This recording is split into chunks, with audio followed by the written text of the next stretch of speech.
یعنی که انسان باید یک نوع زندگی کنه که وقتی که رفت آخرتش آباد باشه.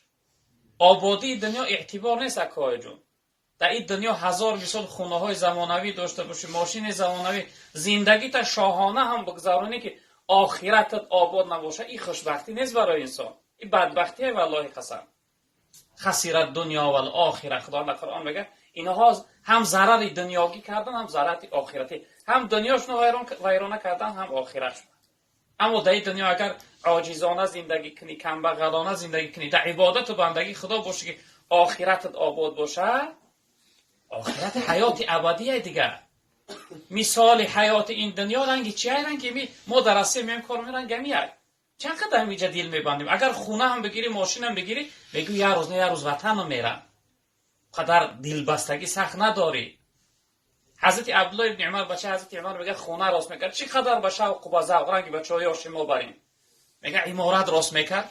جناب پیامبر صلی الله علیه و آله اومد که حضرت عبدالله چقدر دل بستگی داره به شوق و ذوق خونه کرده سوده. بعد میگه جناب پیامبر صلی الله علیه و آله در آغوشش گرفتشه. گفت یا بنیه، گفت ای بچه حکم، گفت کن فی دنیا کانک غریب او عابر السبیل. گفت ای بچه‌م، گفت در این دنیا رنگ یک آدمی غریب باش، یا رنگ یک مردی راهگذر، یک انسان راهگذر در جو بیست. چند دل بستگی با اونجا بینه. یعنی که در این دنیا ای حد زیاد دل نبند که آخرت فراموش کنی، آخرت ویران کنی. برای همین ما و شما برادرای عزیز بزرگوار حرکت کنیم که دل بستگی سختی باید به دنیا نداشته باشیم که مثلا آخرت من فراموش کنیم، آخرت من ویران کنیم. جناب پیغمبر صلی الله علیه و آله گفتن که الدنیا مزرعه الاخره. این دنیا زراعتگاه آخرت. هر انسان در همین دنیا آخرتش یا آباد مینه و ویران مینه. کدام انسانی که در این عبادت کرد، بندگی کرد، خدا را پرستش کرد، ان شاء الله آخرت و آبادی است. مولانا میگه زندگی مقصود بهر بندگی است، زندگی بی بندگی شرمندگی است. مقصد از زندگی چه؟ بندگی خدا است. و ما خلقت الجن والانس الا لیعبدون. پروردگار میگه ما خلق نکردیم انسان ها و جن ها را مگر برای عبادت. و عبد ربک حتی یاتیک الیقین. تا دم مرگ خدا پروردگار تا عبادت و بندگی. و این خاطر ما و شما اکه های جون دادرای جون وقتی که در چنین محفل ها جمع میاییم، یعنی میفهمیم که مادر محترم، مادر بزرگوارمون، عزیزترین و بهترین شخصیت از ما وفات کرد و بندگی کرد، باید ما مرگ خودمون به یاد بیاریم. فاعتبروا یا اولی الابصار. رب العالمین در قرآن میگه عبرت بگیر صاحب چشم، کور نباش، پند بگیر، عبرت بگیر.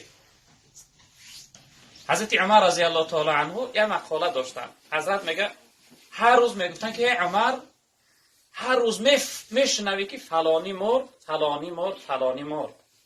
این را انیق بودم که یک روز دیگه مردم نام تر میگیرن، یک روز دیگه مردم میگن که عمر مرد.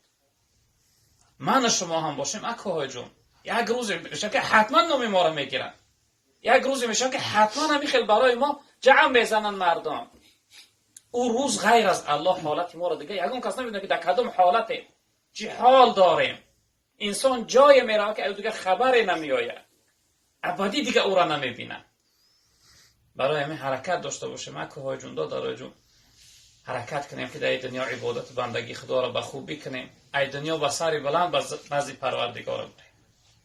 ببینه که یعنی که آخری مرگ چی بوده است؟ آخری این زندگانی مردن است، آبروی نزد مولا بردن است. آخری مردن زندگانی مرگ مردن بوده.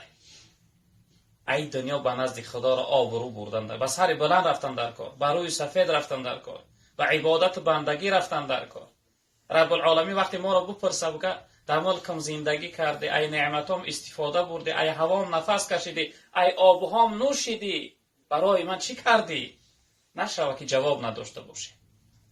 برای ما حرکت کنیم برادر عزیز بزرگوار که لحظه های عمرمون در عبادت و بندگی خدا بگذاریم که حتما یک روز نه یک روز ای دنیا میره. ای دنیا حتما بخواهی نخواهی میره.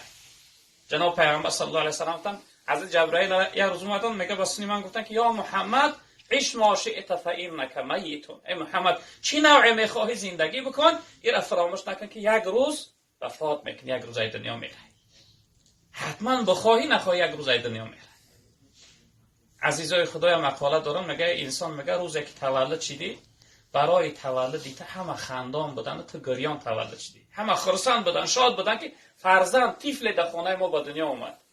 میگن یک نوع زندگی بکن که روزی که ای دنیا میره همه گریان باشن و خندان بره.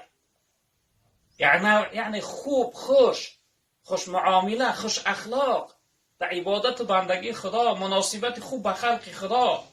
یک نوع زندگی که روزی که ای دنیا میره همه چی باشه، همه گریان باشه، ای فراق تو گریه کنن.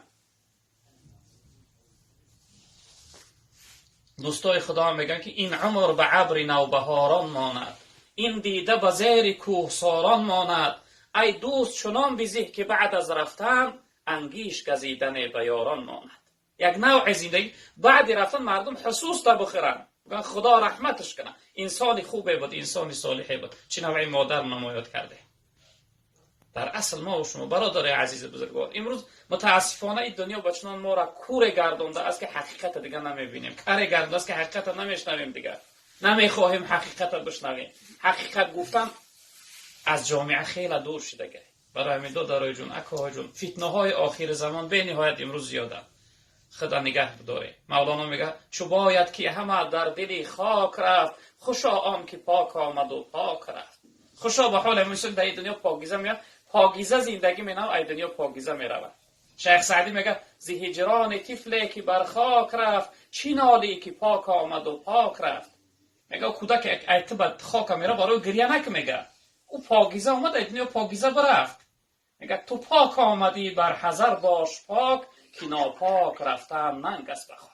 میگه تو پاکیزه آمدی، احتیاط که ای دنیا پاکیزه برای، که ناپاک رفتن خیلی بده برای تو به خاک. برای می اکاهای جون دارای جون حرکت کنه، خوب زندگی داشته باشیم.